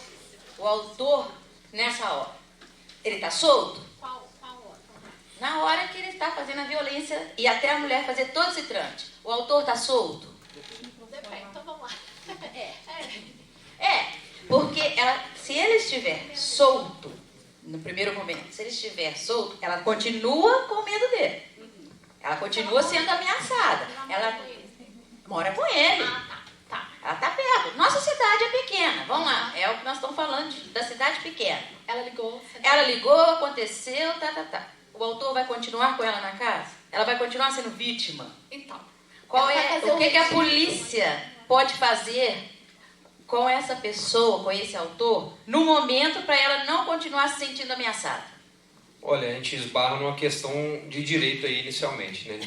A polícia ela atua ou com ordem judicial, um mandado de prisão lá, falando para prender o fulano de tal. Que demora... Aí é um trâmite jurídico ali, aí tem uma questão legislativa também junto. E a outra situação da polícia, que a polícia atua também, é a situação flagrancial. Inicialmente ali, vamos imaginando aqui uma situação hipotética, o autor está agredindo a mulher naquele momento, ligam 190, a patrulha vai lá, prende o autor, leva ele até a presença da autoridade policial, que é o delegado, ratifica o flagrante, aí 24 horas depois tem audiência de custódia, aí nesse momento é que o juiz vai definir. Se tem aqui subsídio para manter ele preso ou não. É porque a regra no nosso direito é não prisão. O problema todo é que essa informação ela não chega para a sociedade. A regra é não prender. A regra, infelizmente, eu estou passando a visão do direito que eu tenho. Enquanto isso, a mulher continua sendo ameaçada. Mesmo que ele não faça ameaças ali, físicas, né, não esteja próximo falando, só dele estar presente já é uma ameaça para ela, porque ela já fez a denúncia contra ele. Isso, não, eu até concordo. Aí chega nessa audiência de custódia com o juiz, ele define a questão dele responder solto ou dele responder encarcerado. Aí vai depender muito da dinâmica dos fatos, do crime, a situação dos 3 feminicídios que eu citei aqui, todos os 3 autores respondem preso. Mas porque a gente teve uma situação, agravou a situação física, a vida dela estava em risco, das 3 vítimas aí. Mas aí muito vai depender do momento, da circunstância ali. É muito temerário aqui eu falar, vai acontecer isso e isso, porque são caminhos que vão perseguindo ali dentro do judiciário, que não dependem tanto da atuação da Polícia Militar e da própria Polícia Civil. Faz o inquérito ali, manda para o Ministério Público, aí o Ministério Público vê se oferece ou não a denúncia, enfim, são nuances ali que infelizmente eu concordo que poderia haver outros caminhos ali, só que a gente vive numa sistemática jurídica que ela abarca a liberdade. Infelizmente, assim, eu poderia estar pensando aqui como policial de manter todo mundo preso, mas eu também tenho que apresentar esse outro viés, porque não seria justo. No caso que vocês relataram aí, que teve você com a esposa e ele com o marido, se ela contasse para vocês, né, o que aconteceu dentro de casa, que vocês sentiram que ela tinha essa violência, mas ela não contou. No momento, vocês poderiam fazer alguma coisa com ele? Não, é a situação aí, pelo pouco que você está apresentando aí, não tem uma situação flagrancial. Aí o que cabe a gente aqui? Orientar ela, fazer o acompanhamento dela, destinar ela para os demais órgãos da rede, para ela constituir advogado. Se ela não tiver condição, ela ir numa casa da mulher segura, aí ela fazer um pedido de medida protetiva. Realmente, eu concordo que é trabalhoso e bem oneroso. E o constrangimento também nesse meio todo. E o medo. Ela está com medo. Tem alguns crimes que eles não preveem a prisão. Não preveem. E outra coisa, a Lei Maria da Penha, ela não prevê a prisão do autor pela lei. Ela prevê o cumprimento de grupo reflexivo. Ela prevê que o autor... A senhora já participou, doutora, desse grupo de reflexivo de autor ou tem conhecimento? Não, né? A única coisa que eu não atendo é assim... Vai ter pessoas que atendem, eles têm direito a esse atendimento, né? Eu atendo vítimas, mas eu não consigo atender autores, assim, porque, enfim, cada um esbarra nos seus próprios limites, né? Então, eu nunca presenciei nessa parte da psicologia jurídica. Mas, assim, eles têm direito a atendimento, tá, galera? A gente tem uma certa dificuldade com relação aos autores e a gente até se dispôs a participar de grupo reflexivo. No entanto, os autores vão saber que a gente é policial militar e o nosso contexto era conhecer o grupo e saber a dinâmica do grupo. Lá, o FJF, ela tem um grupo com o professor Gibier, que participa também o policial civil, e ele também faz na casa de Terta. E essa previsão é que se o autor ele recebe a medida protetiva com todas as determinações da medida, inclusive do cumprimento de participação desse grupo reflexivo, se ele não participa dos encontros do grupo reflexivo, o juiz recebe lá que ele não participou desse grupo. Mas não tem uma penalidade quando ele não participa. Então, é uma revisão, é uma mudança. Alguns deles participam e declaram-se envergonhados, que não sabiam que estavam cometendo esse delito. Eles dão o depoimento deles nos grupos, mudam realmente o contexto, mas alguns eles vão extremamente... a palavra que assim, é obrigação mesmo, entendeu? E eles vão enraivecidos porque eles estão indo por ordem judicial. Não é porque eles não acham que cometeram um crime contra a mulher. É isso que é uma punição indevida, inclusive, entendeu? Então, assim, mais tempo eles têm que cumprir para aprender. Entendo eu. Esbarra o que a colega falou, né? Se o autor ele não tiver uma deterioração social, ou seja, já foi pego por tráfico, se ele é, sei lá, réu primário, vai fazer aquele... Mas ele é ótimo. Olha como ele é pai de família. Aí, enfim, até alguém cometer um crime, ela não cometeu ainda. Tipo isso. É meio que óbvio, mas infelizmente é isso. E Você não sabe, né? A situação aí que a senhora passou aí corrobora muito. A maioria dos autores de violência doméstica, eles não têm uma vida pregressa criminal. Grande parte deles. Foi o primeiro crime que eles cometeram ali. Não é traficante, não... porque está dentro da cometeu construção crime de ser o meu objeto e não, por exemplo, furtar objetos, né? Aquelas crianças e a mulher, por conseguinte, são minha posse, né? Como minha casa e tudo mais. Então, ele pode ter uma vida funcional, trabalhar e tudo mais. É diferente de, por exemplo, alguém que deteriora, assim, desde a infância não teve acesso, aí foi aumentando os delitos, né? O núcleo familiar, por isso que a colega falou que pode estar em várias classes sociais, essa construção se dá entre que a pessoa sai da posição de sujeito e vai para a posição de objeto. Minha posse, que nem quando a gente trabalha muito isso na clínica, quando vai atender mulheres, por exemplo, que passaram por isso, bom, não necessariamente obsessão significa afeto, significa amor. Mas ele não me deixava respirar, não me deixava olhar para o lado, é porque ele gostava muito de mim. Não necessariamente. Proteção, né? Nossa, ele me me protegia. Então, esse é um trabalho que se faz também. Mas por isso que muitas vezes não tem uma história pregressa de crime. Porque está como se fosse uma outra construção ali dentro dos afetos, né? Como minha posse. Por isso que quando não é mais meu, eu anulo, como se fosse jogar um objeto fora, né? Não precisa no caso, trabalhar. Um feminicídio. É aquela história, não precisa trabalhar. Eu que vou cuidar de você, eu que vou cuidar da casa. Não estuda não, eu vou ficar aqui. Para que você vai na sua mãe, tem aqui as crianças, aí vai tirando, vai cerceando ali, né, a rede social de apoio daquela vítima. Para que ela não tenha e não tem esse espelho também. Opa, peraí, isso aqui, o que está acontecendo comigo é errado. Por quê? Porque eu não tenho nada para comparar. Comparar com o quê? Com a novela? Né? Para comparar com a novela? Vai fechando, né? Sim. Essa vítima. Enquanto vocês estão falando de criança, eu me lembrei de uma situação que eu vivenciei no Colégio de Lermando Cruz. Eu estava fazendo pós-graduação em psicopedagogia. E eu tinha que fazer estágio. Eu fui fazer estágio no colégio de Lermando Cruz. E lá a gente abordava as crianças. E eu peguei um aluno, ele estava com 7 anos, e a gente trabalha com a psicologia, né, do desenho, daquela coisa toda, né? E aí eu falei com ele que era para ele desenhar a família dele. Ele tinha que desenhar para mim. Eu quero que você desenhe a sua família, quero conhecer a sua família. Aí ele desenhou assim. O pai, lá no início, eu dei uma folha, ofício, ele desenhou o pai em cima, na folha, e embaixo ele, o irmão, de mãos dadas com a mãe. Isso aí já chama atenção. Por que o pai está tão distante? E aí, conversa vai, conversa vem, eu conversando com ele. Aí, um belo dia, eu senti ele assim muito, parecia que ele estava com medo, sabe? Ele estava com medo. E eu falei assim, você está sentindo alguma coisa?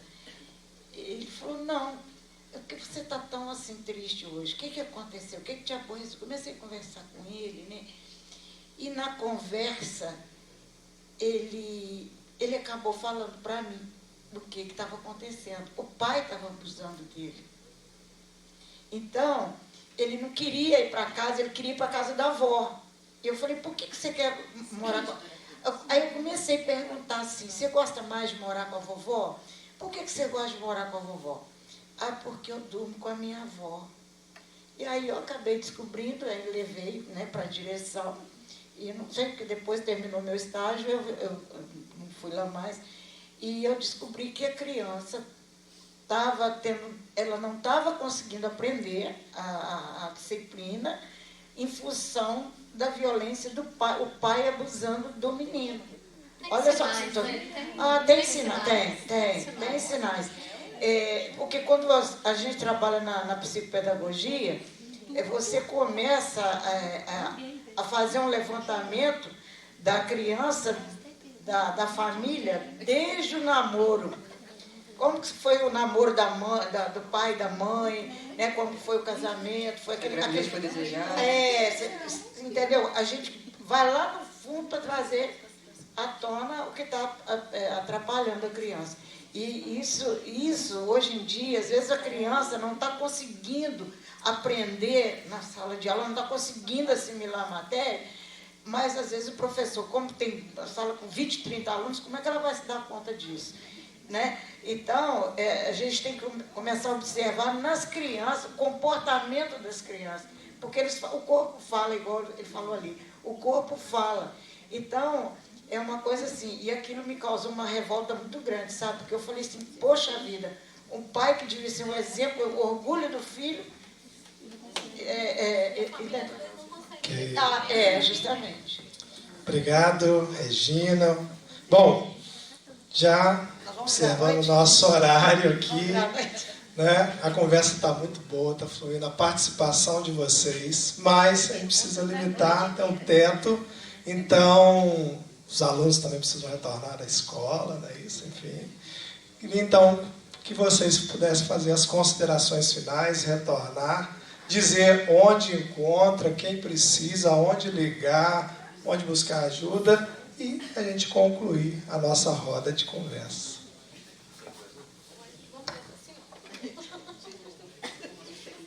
Primeiramente, no segundo momento agora agradecer a atenção de todos aí, dizer que esse contato sociedade com a Polícia Militar ele é muito importante. Eu falei da questão do controle social e esse contato, esse controle ele tem que ser cada vez mais próximo e que ele surta efeito aí nas cidades, principalmente cidades pequenas aí. Eu morei numa cidade pequena e trabalhei numa cidade pequena e sei como é que é a realidade e dessa forma a gente se coloca à disposição na sede do batalhão, que é na zona norte de Juiz de Fora, e a gente está à disposição. Eu faço das palavras aí do Fernandes as minhas palavras.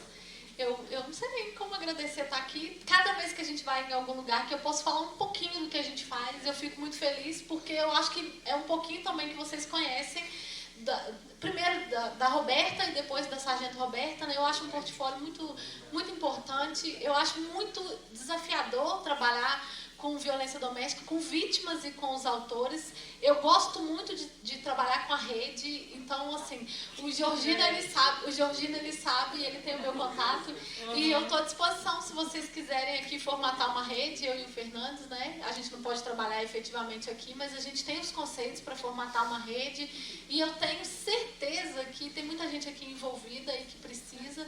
Então, assim, eu fico à disposição dos senhores para um próximo contato através do Georgino, se vocês tiverem.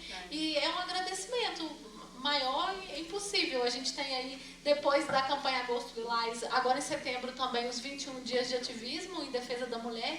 Igual eu falei, é um calendário muito extenso, é o ano inteiro. A gente tem muito trabalho efetivamente na prevenção, mas esse encontro, essas palestras, e a gente tirar nossas dúvidas e conhecer as questões das outras localidades é muito importante, inclusive com relação à educação, né? Então, assim, só agradecer mesmo e agradecer ao comandante lá do 27 que autorizou que viéssemos até aqui e trabalhássemos juntos aqui com vocês hoje. Obrigado, Sargento Roberta, Cabo Fernandes. Fernanda. Bom, gostaria de agradecer pelo convite, né? tem várias formas de fazer psicologia, né? Mas aqui eu acredito na construção coletiva dos saberes, que eles circulem. Eu costumo falar que, beleza, imagina que alguém tem um conhecimento muito grande. Se ele não consegue comunicar, ele não tem conhecimento nenhum. Então, a comunicação, e seja quem for o seu interlocutor não formou em psicologia, eu, por exemplo, não formei em polícia militar. Então, assim, a adaptação da linguagem, eu acho que é um caminho muito importante, tanto tratando de violência contra a mulher, saúde mental, qualquer coisa nesse sentido. Então, palestras psicoeducativas, né, a gente acompanha, por exemplo, Setembro Amarelo na psicologia, prevenção do suicídio, né, em geral, é o que vai fazer cair aquela ficha da... Epa, peraí. Isso aqui que ela falou, eu consigo associar com o meu dia a dia. Isso aqui, porque não adianta a gente falar que, segundo a hermenêutica, a propedêutica, usar um monte de termo técnico, vocês da Polícia Militar, né, enfim, ocorrências e tudo mais, eu da psicologia, psicopedagogia e tudo mais, e aquela pessoa que é uma pessoa comum do dia a dia, que não tem a nossa formação, não conseguir se ver ali. Porque aí não tem função, né? A gente fica nos nossos escritórios, nos nossos consultórios e não tem essa construção coletiva. A rede se dá, lógico, com os órgãos, sim, mas se dá também no fluxo de ideias, no fluxo de palavras.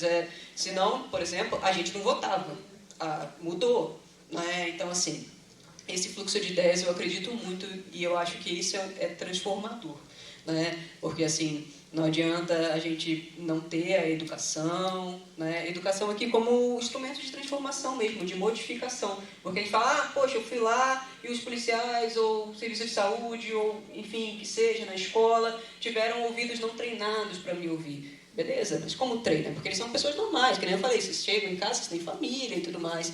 Então, é através disso, nessa construção de ideias.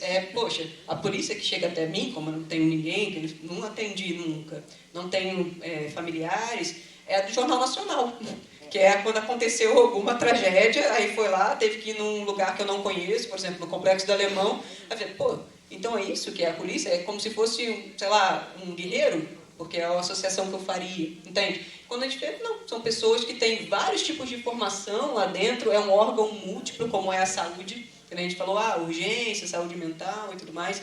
Então, assim, e olha que eu sou uma pessoa com formação, enfim, de ensino superior, e mesmo assim eu não sabia. Então, como é que a gente pressupõe que, enfim, aquela pessoa que ouve a gente, ou que vai ser a nossa ocorrência, ou nosso atendimento, sabe de todas as coisas? A gente não sabe sobre tudo, né? Então, eu acredito muito nesses instrumentos de transformação com a fala, mais do que, por exemplo, eu não acredito que a violência gere transformações, né? Tipo, vamos bater para poder corrigir. Não, o limite, se bem pela lei, por exemplo, gera transformação. Você fala, não, então vamos todo mundo se abraçar, cultuar o sol também não, né? Mas, assim, a lei enquanto limite e o diálogo enquanto construção de transformação. Eu acredito nesses dois instrumentos, né, para que a gente tenha uma sociedade mais igualitária e que a gente tenha que falar sobre outras coisas, sobre a mulher, poxa, a mulher no mercado de trabalho, não nela sendo vitimada. Só queria dar um adendo na minha pesquisa sobre gênero, no final da minha graduação, eu tive acesso a alguns manuais em saúde, né, de atendimento, em variabilidade de gênero, que é, por exemplo, pessoas trans, mas também atendimento contra a mulher. Eu li o manual inteiro, né, enfim, o manual do Brasil e tudo, e parecia que a mulher, ou ela poderia ter uma doença, no caso, câncer de mama e de ovário, ou ela era vítima. Não tinha uma construção de subjetividade, não tinha uma questão de saúde mental. Não estou falando mal do Ministério da Saúde, mas você vê, ainda está nesse espaço de, ali, não enquanto sujeito.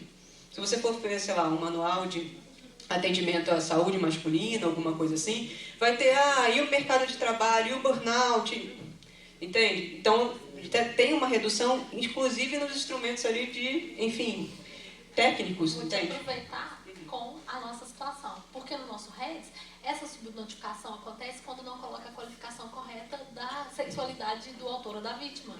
A gente tem, né, Fernandes, essa dificuldade também. Por quê? Porque a gente pega esse recorte de conjugalidade e, na maioria das vezes, não está ali explícito se o caso é homoafetivo, que, por exemplo, dá um recorte para a gente de ser também violência doméstica e a gente não trabalhar com relação a isso. Porque não tem ali a subnotificação, não tem ali a qualificação para colocar corretamente esses dados no registro. Então, também subnotificação grave com relação a ao seu recorte, ao seu estudo. Assim, não é o caso, mas as mulheres travestis ou transexuais muitas vezes têm uma subnotificação também, porque não é entendido como violência, ou, enfim, já estão mais... Quanto mais à margem, mais, né, enfim, dificuldades esses sujeitos vão enfrentar para poder falar sobre as violências que eles sofrem e tudo mais. E só modifica assim, a gente conversando e sabendo, poxa, mas eu nunca atendi uma mulher trans. Elas existem? Sim, existem. Dando um exemplo aqui, né? Poxa, mas eu nunca cheguei perto de um policial num contexto, sim, que não fosse, sei lá, uma ocorrência. Nem uma ocorrência, né? Porque eu nunca cometi um crime, mas, enfim. Mas, entende? Pra a gente pensar, opa, peraí, não sou só eu que existo no mundo, existem outras vivências, o mundo não precisa ser o meu reflexo no espelho e tudo mais, e é só no diálogo que a gente vê que, opa, eu não sou único, tem várias pessoas também, né? E cada um com o seu jeito de ser, com a sua personalidade, por aí vai. E eu queria agradecer. A lei é de 2007, e aí fala de violência doméstica e familiar contra a mulher, e violência de gênero. Né? Se fosse agora, e a lei se atualizasse, violência doméstica, familiar contra a mulher e violência de gênero. Isso, a lei abrange a todos. Muitíssimo obrigado. Essa foi Fernanda Burek. Né? Eu ainda aprendo a falar. E, por fim, Maria Regina de Oliveira. Eu só tenho que agradecer, né? Eu só tenho que agradecer essa oportunidade, né, que nos foi concedida aqui à Câmara, e que tenhamos mais palestras, né, educativas, né, porque aqui foi um aprendizado, foi uma aula e tanto que nós tivemos aqui, né, que possa haver outras oportunidades para a gente estar desfrutando desse conhecimento, né, a sociedade, de um modo geral, a gente precisa começar a entender melhor para tentar solucionar os problemas que estão surgindo. E, às vezes, nesse contexto, né, ouvindo um, ouvindo o outro, a prática de um, a prática de outro, a gente pode chegar num consenso de uma grande realização aí. De qualquer forma, muito obrigado. Eu agradeço de coração por essa oportunidade. Muitíssimo obrigado, Regina. E nós, enquanto Poder Legislativo, né, que é a Casa do Povo, lugar de falar, lugar da fala, podemos ouvir vocês. Então, muitíssimo obrigado. Né? E agora, Nelciana vai entregar um brinde para vocês, é isso? Vou ouvir mais vezes, só para ganhar brinde. Eu vim agradecer, tá? Eu que fiz o convite para vocês, tá? Igual a dona Regina falou, assim, para a gente é muito feliz, tá? Agradecer o Cônigo e todos vocês que estão presentes, tá? Entregar direto ao Cabo Fernandes, por favor.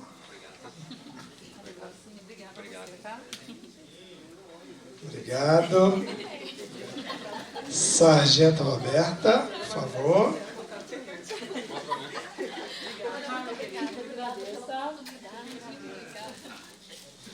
Querida Fernanda Burek. Você vai aprender a falar o nome dela. Até hoje eu não aprendi. E Regina, conselheira do Câmara Mais. Muito obrigada. Obrigado. Podia fazer uma foto aí agora e já agradecendo o pessoal de casa também, do Facebook. Né? E convidamos a todos para agora a gente fazer um pequeno lanchinho ali. Tem até grávida aí, não tem?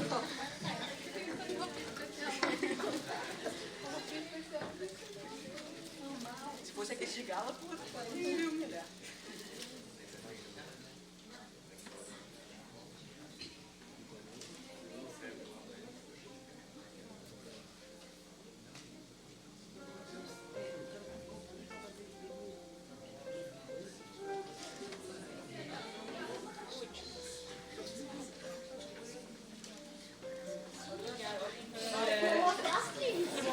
Obrigado. Então, assim concluímos e damos por encerrada a noite de hoje. Muito obrigado. Boa noite a todos e todas.